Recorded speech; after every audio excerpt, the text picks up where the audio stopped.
America और Iran के बीच शांति समझौते की घोषणा के बाद जहां दुनिया ने राहत की सांस ली थी, वहीं अब अमेरिकी खुफिया एजेंसीज की एक नई रिपोर्ट ने वैश्विक चिंता बढ़ा दी है। CNN की एक रिपोर्ट है, उसके अनुसार युद्ध के बाद ईरान पहले से अधिक रणनीतिक ताकत हासिल कर चुका है और अब उसके पास ऐसा दबाव बनाने का विकल्प मौजूद है जो वैश्विक अर्थव्यवस्था को सीधे प्रभावित कर सकता है। खुफिया अधिकारियों का आकलन है कि ईरान किसी भी समय स्ट्रेट ऑफ हॉर्मुज में बाधा उत्पन्न कर सकता है।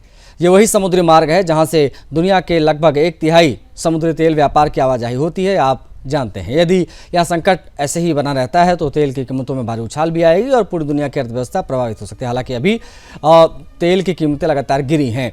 $80 प्रति बैरल के हिसाब का मामला आ चुका है। चिंता सिर्फ हॉर्मुज तक सीमित फिलहाल नहीं है। रिपोर्ट ने यह भी कहा है कि यदि भविष्य में परमाणु वार्ता विफल हो जाती है तो ईरान समर्थित हूती विद्रोहियों के जरिए बाब अल मंदेब जल डमरूमद यानी हॉर्मुज में संकट पैदा किया जा सकता है। ऐसे में एशिया, यूरोप और अफ्रीका के बीच में समुद्री व्यापार पूरी तरीके से प्रभावित हो सकता है।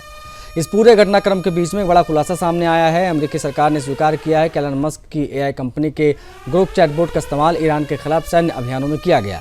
अमेरिकी सेना के प्रोजेक्ट मेवेन के तहत AI आधारित सिस्टम ने लक्ष्य पहचानने और हमलों की योजना बनाने में अहम भूमिका निभाई है। पेंटागन के अधिकारियों के अनुसार युद्ध के दौरान केवल 96 घंटे में 2000 से अधिक ठिकानों पर हथियार तैनात करने में AI तकनीक का इस्तेमाल किया गया। इससे ये संकेत मिल रहा है कि भविष्य के युद्ध में AI निर्णायक भूमिका निभा सकती है। वहीं अमेरिकी उपराष्ट्रपति JD वेंस ने ईरान के साथ हुए समझौते का बचाव किया है। उन्होंने साफ कहा है कि ईरान को परमाणु हथियार बनाने की अनुमति नहीं होगी। स्ट्रेट ऑफ हॉर्मुज हर हाल में खुलेगा और यदि ईरान समझौते की शर्तों का पालन नहीं करेगा या करेगा तभी उसे आर्थिक लाभ मिल पाएगा। वेंस ने उन दावों को भी खारिज कर दिया जिनमें कहा जा रहा था कि समझौते से ईरान को $300 अरब का फायदा होगा। उनके मुताबिक अमेरिका का एक भी डॉलर ईरान को नहीं दिया जाएगा, बल्कि एक अन्य देश जो है वो निवेश कर सकेंगे, वो भी तभी जब ईरान सभी शर्तों का पालन करेगा। बात करें तो समझौते का असर समुद्री व्यापार पर भी दिखाई देने लगा है। भारतीय LNG टैंकर दिशा सुरक्षित रूप से हॉर्मुज पार कर चुका है। ये शांति समझौते के बाद ऐसा करने वाला पहला भारतीय जहाज भी बना है। इससे फारस की खाड़ी में फंसे कई अन्य जहाज़ों को भी राहत की उम्मीद है। समझौते के बावजूद ईरान ने यह संदेश देने की कोशिश की है कि क्षेत्रीय संतुलन में उसकी भूमिका पहले से कहीं अधिक मजबूत हो चुकी है।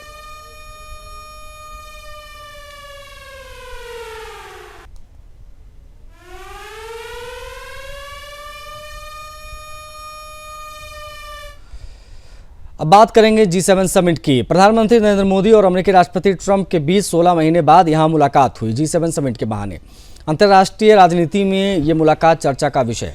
फ्रांस के एवियन में आयोजित G7 शिखर सम्मेलन के दौरान दोनों नेताओं का आमना सामना हुआ, लेकिन इस बार दोनों नेताओं के बीच पहले जैसी गर्मजोशी भी दिखाई दी। दोनों नेताओं ने हाथ मिलाया, एक दूसरे का अभिवादन किया, लेकिन दुनिया भर में चर्चित मोदी ट्रंप की हक डिप्लोमेसी जो थी गले मिलने वाली, वो नहीं दिखाई दी।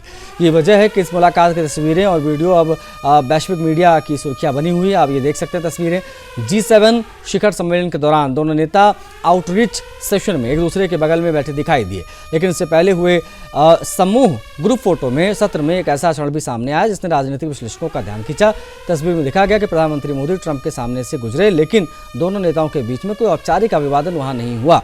कूटनीतिक जानकार इसे किसी तनाव का संकेत भी मानने से बचने की सलाह दे रहे हैं। उनका कहना है कि अंतर्राष्ट्रीय सम्मेलनों में नेताओं की गतिविधियां अक्सर तय कार्यक्रम और प्रोटोकॉल के हिसाब से होती हैं। फिर भी दोनों नेताओं के बीच में पहले जैसी सार्वजनिक आत्मीयता का भाव चर्चा का विषय जरूर बना हुआ है। ये मुलाकात ऐसे समय में हुई जब भारत और अमेरिका के संबंध कई महत्वपूर्ण मुद्दों पर नए दौर में प्रवेश कर रहे हैं। व्यापार, रक्षा सहयोग, तकनीकी साझेदारी, semiconductor supply chain, artificial intelligence और निवेश जैसे क्षेत्रों में दोनों देशों की साझेदारी लगातार बढ़ी है। कुछ व्यापारिक और रणनीतिक मुद्दों पर भी मतभेद की खबरें समय समय पर आती रही हैं। इस बीच बुधवार को प्रधानमंत्री मोदी और ट्रंप के बीच की एक जो द्विपक्षीय बैठक प्रस्तावित है, उस पर भी दुनिया की नजरें हैं।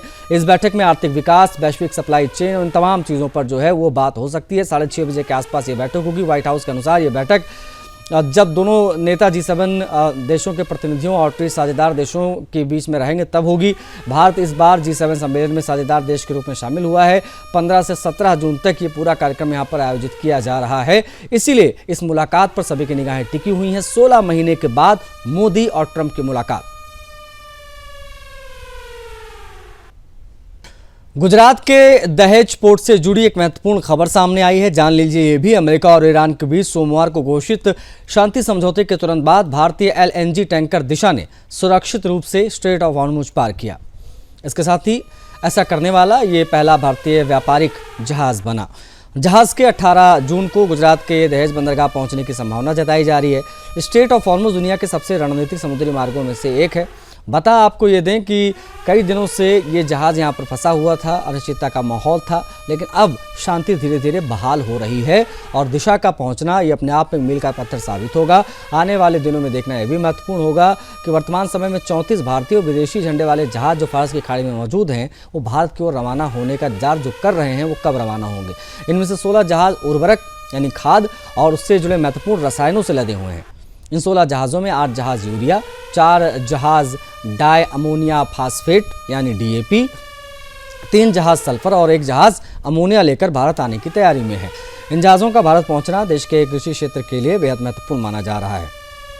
यूरिया और डीएपी किसानों द्वारा सबसे अधिक उपयोग किए जाने वाले उर्वरकों में शामिल है। सल्फर और अमोनिया भी उर्वरक उत्पादन और कृषि गतिविधियों के लिए आवश्यक कच्चे माल हैं। ऐसे में इनकी आपूर्ति बाधित होने पर कृषि क्षेत्र में असर पड़ सकता है। दिशा टैंकर के सफलतापूर्वक हॉर्मुज पार करने से बाकी जहाज़ों के लिए भी रास्ता सुरक्षित होने की उम्मीद बढ़ गई है। विशेषज्ञों का इसमें मानना है कि यदि क्षेत्र में शांति बनी रहती है तो आने वाले दिनों में समुद्री व्यापार सामान्य हो जाएगा और भारत को ऊर्जा तथा उर्वरकों की आपूर्ति बिना किसी बाधा के मिलती रहेगी। फिलहाल भारत समेत दुनिया की नज़रें स्ट्रेट ऑफ हॉर्मुज पर अभी भी टिकी हुई हैं। दिशा की सुरक्षित यात्रा न केवल भारतीय शिपिंग सेक्टर को राहत देगी बल्कि आने वाले जो समय है उसके लिए भी बहुत महत्वपूर्ण हो जाता है, क्योंकि कई और जहाज़ अभी फंसे हुए हैं। 34 जहाज़ अभी भी वेटिंग में है।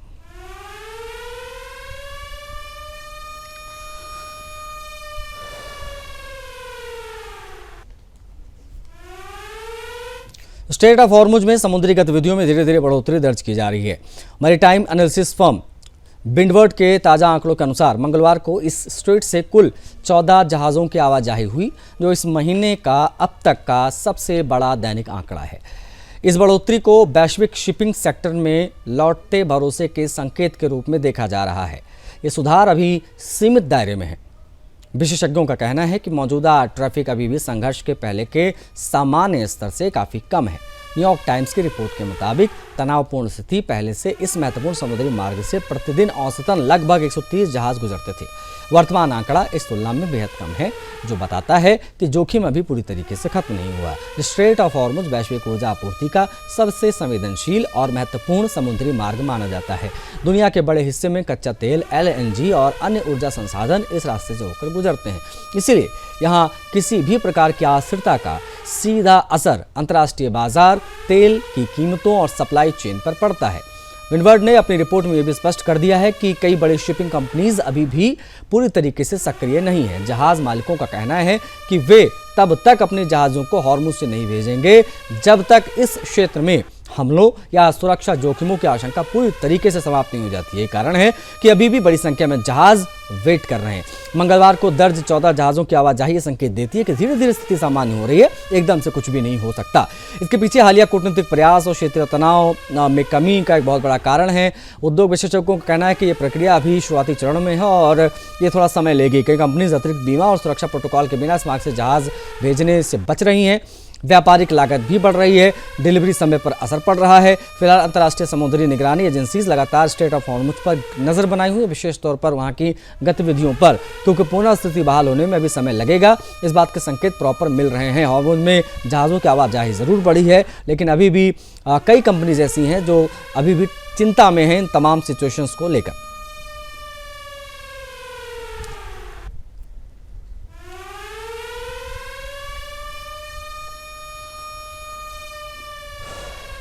अमेरिका और ईरान के बीच संभावित समझौते को लेकर राजनीतिक बयान सामने आने लगे हैं। जेडी वेंस ने स्पष्ट किया है कि किसी भी डील का आधार 3 महत्वपूर्ण सिद्धांतों पर टिका होगा। यह बयान ऐसे समय में आया है जब पश्चिम एशिया में सुरक्षा और ऊर्जा आपूर्ति को लेकर तनाव, कूटनीतिक प्रयास समानांतर दिख रहे हैं। फॉक्स न्यूज को दिए एक इंटरव्यू में जेडी वेंस ने जो कहा वो जान लीजिए। सबसे अहम सिद्धांत यह है कि ईरान को किसी भी स्थिति में परमाणु हथियार विकसित करने की अनुमति नहीं दी जाएगी।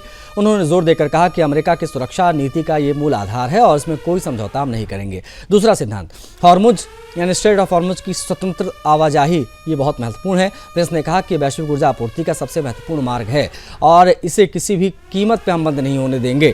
उनके अनुसार अंतर्राष्ट्रीय व्यापार की स्थिरता के लिए इस मार्ग का खुला रहना आवश्यक है। तीसरा सिद्धांत उन्होंने दिया आर्थिक प्रोत्साहन का।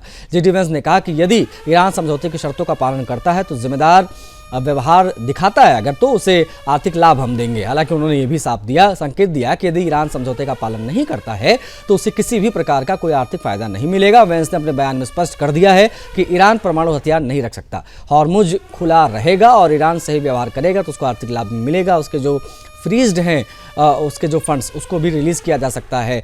स्ट्रेट ऑफ हॉर्मुज को लेकर लगातार वैश्विक चिंताओं का दौर भी साथ साथ में जो है वो जारी, वो हम आपको लगातार बता ही रहे हैं। एलजे का परिवहन होता है, किसी भी तरीके की बाधा वैश्विक बाजारों को प्रभावित कर सकती है।